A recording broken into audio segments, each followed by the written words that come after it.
जय जगन्नाथ। कुंभ राशि विषय रे आलोचना करिबा। जुलाई मासरे कुंभ राशि केमिति रहिबो, फलाफल जीवनर भाग्य निर्धारण करिबे केमिति ग्रह सेमानक बहुत बहुत धन्यवाद। जो कुंभ राशि व्यक्ति माने सत्कर्म रे नियोजित ही बहुत किछि लाभवान और उपकृत होउछन्ति। देखो कुंभ राशि समस्ते कहते दुखी राशि, किंतु मु कहे कुंभ राशि सबुठ सुखी राशि। कि तांको पाखरे जो कला अच्छी विद्या अच्छी। हाँ, एबे कहाँकर जातक बहुत खराब प्रॉब्लम चली। कहाँकर जातक अंतर्दशा डिग्री वाइज ग्रहंकर अवस्थिति खराब एवं एबेकार गोचर परिस्थिति अनुसार मध्य खराब रोचे। तो बहुत कष्ट दुख सुख बहुत अच्छी। किंतु कुंभ राशि जी जहाँ अर्जित कर, किंतु हाँ शुणु, कुंभ राशि से पाइब जिते सी जातक ठीक से देखिकी रिमेडी से भाया कर बहुत किसी अच्छी। तो आम गोचर कुंडली कथा आलोचना करवा। देखो आपणकर लग्न भाव राहुदेव विराजमान, लग्नदेव राहु विराजमान आपण मैंने बुझीपार। तो आपण जी आप बुझीपारे, अर्थात आपणकर सबकि परिवर्तन हो जाए।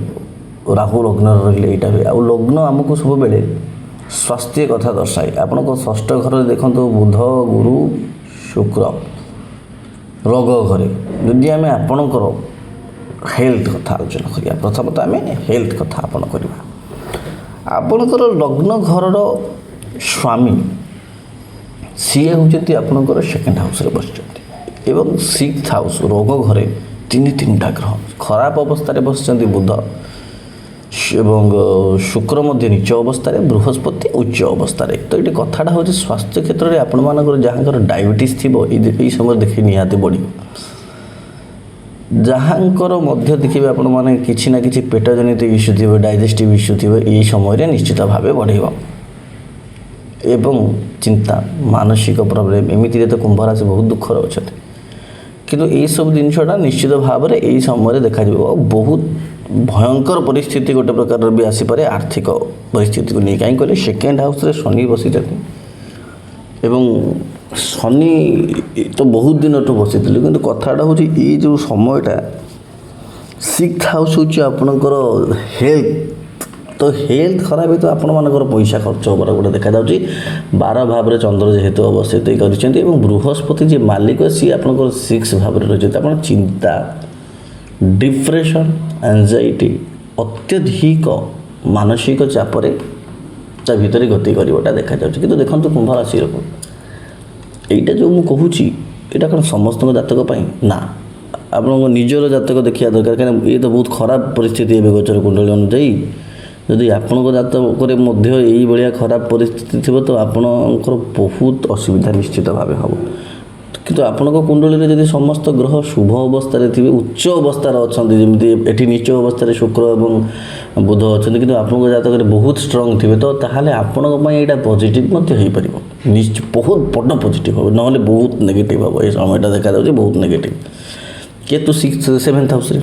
तो ये प्रभाव हूँ आपण मानकर देखिए स्वामी स्त्री भर छोट छोट कथा को नहीं झगड़ा जी भी हेनी देखा जाऊँगी।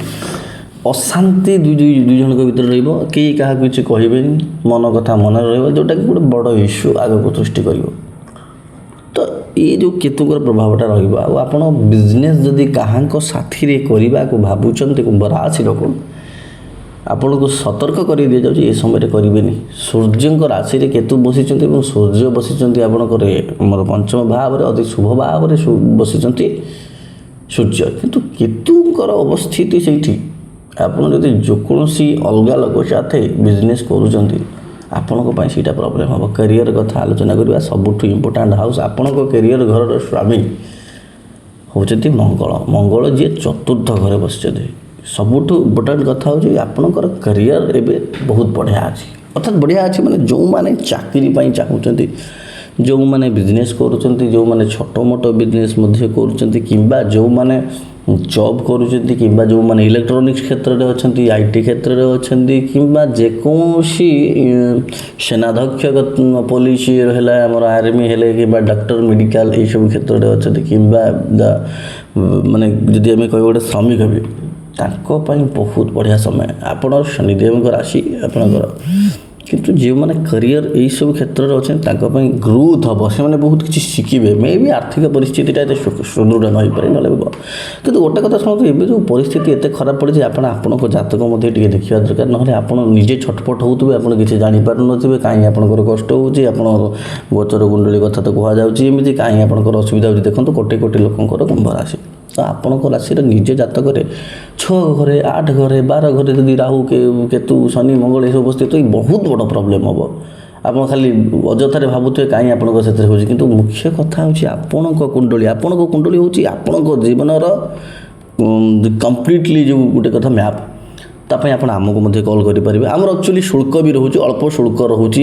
ଏଇ ନମ୍ବରରେ କଲ୍ କଲେ ଆପଣଙ୍କୁ କମ୍ପ୍ଲିଟ୍ ଗାଇଡେନ୍ସ ଆଉ ରିମେଡ଼ି ସହ ଦିଆଯିବ, ଆଉ 45 ଦିନ ଭିତରେ ଆପଣ ପାଇବେ ଆନ୍ସର୍। ଆଉ ଶୁଣନ୍ତୁ, ହନୁମାନ ଚାଳିଶା ପାଠ କରନ୍ତୁ, ମହାଦେବଙ୍କର ପ୍ରାର୍ଥନା ନିଶ୍ଚିତ ଭାବରେ କରନ୍ତୁ। ଜୟ ଜଗନ୍ନାଥ।